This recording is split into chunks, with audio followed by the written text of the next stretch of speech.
नमस्कार, मैं doctor Shishir Pandey, consultant neurologist, Felix hospital sector 137 Noida में आपका स्वागत करता हूं। आज हम बात करेंगे इंसोम्निया यानी स्लीप डिप्राइवेशन।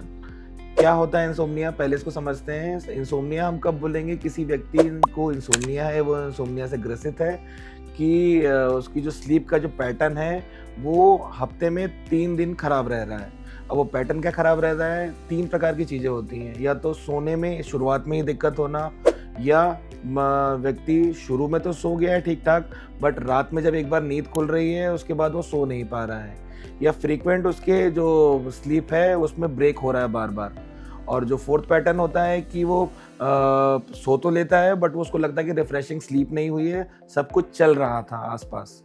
तो ये कोई इसमें से कोई भी पैटर्न हो, हम लोग उसको इंसोम्निया की कैटेगरी में डालते हैं। और अगर ये आपको एक हफ्ते में 3 रातों में अगर ऐसा हो रहा है तो आपको किसी नियर बाय न्यूरोलॉजिस्ट को या डॉक्टर को दिखाना है। दिक्कत क्या हो सकती है आगे इसमें, अगर आपको इंसोम्निया रहेगा, स्लीप पूरी नहीं होगी, एक तो मेमोरी प्रॉब्लम, कॉग्निटिव इम्पेयरमेंट रहेगा। सेकेंड थिंग, आपको हेडेक रह सकता है। थर्ड थिंग, आपको जो वेरियस जो आपके नॉर्मल बीपी बढ़ना, मेटाबॉलिक पैरामीटर्स, जिनको शुगर्स है उनके शुगर्स बढ़ना, और जिनको बाकी स्ट्रेस रहता है इधर वर्क रिलेटेड और वो उसका बढ़ना, वो हो सकता है।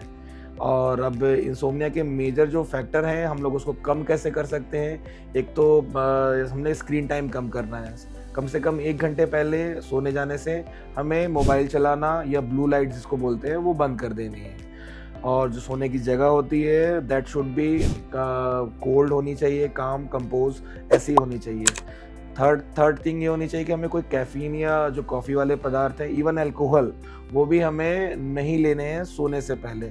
लेने भी हैं तो 4 बजे के बाद शाम को आप ऐसी कोई भी चीज़ ना लें जो आपके सोने की स्लीप साइकिल खराब करे। और जो फोर्थ पार्ट है कि कोई अगर स्ट्रेस वाली चीज़ें हैं जो आपको लगता है जिसमें आपका एक्टिव ब्रेन इन्वॉल्वमेंट है, तो उसके लिए प्रॉपर पहले से डिसाइड करें, प्लान कर लें। ऐसा नहीं हो कि आप उसके बारे में जो डिसीजन है या जो प्लानिंग है वो सोते टाइम करें कि हाँ मैं लेटूंगा, सोऊंगा, लेट के सोचूंगा इसके बारे में। ऐसा कुछ भी नहीं होना चाहिए।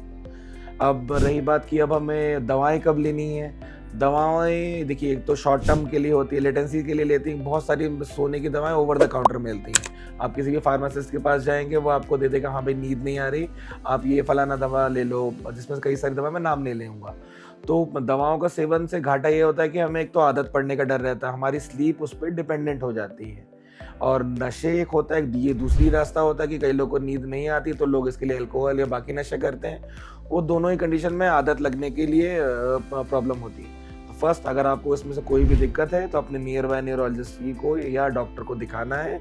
वो कॉज फाइंड आउट करेगा और उसके अनुसार आपका ट्रीटमेंट करेगा। नमस्कार। हेल्थ से जुड़ी ऐसी कई और जानकारी के लिए फेलिक्स हॉस्पिटल के यूट्यूब चैनल को सब्सक्राइब करें और अपने सवाल कमेंट बॉक्स के जरिए हम तक पहुंचाएं। और डॉक्टर की अपॉइंटमेंट के लिए दिए गए नंबर 9810455953 पर संपर्क करें।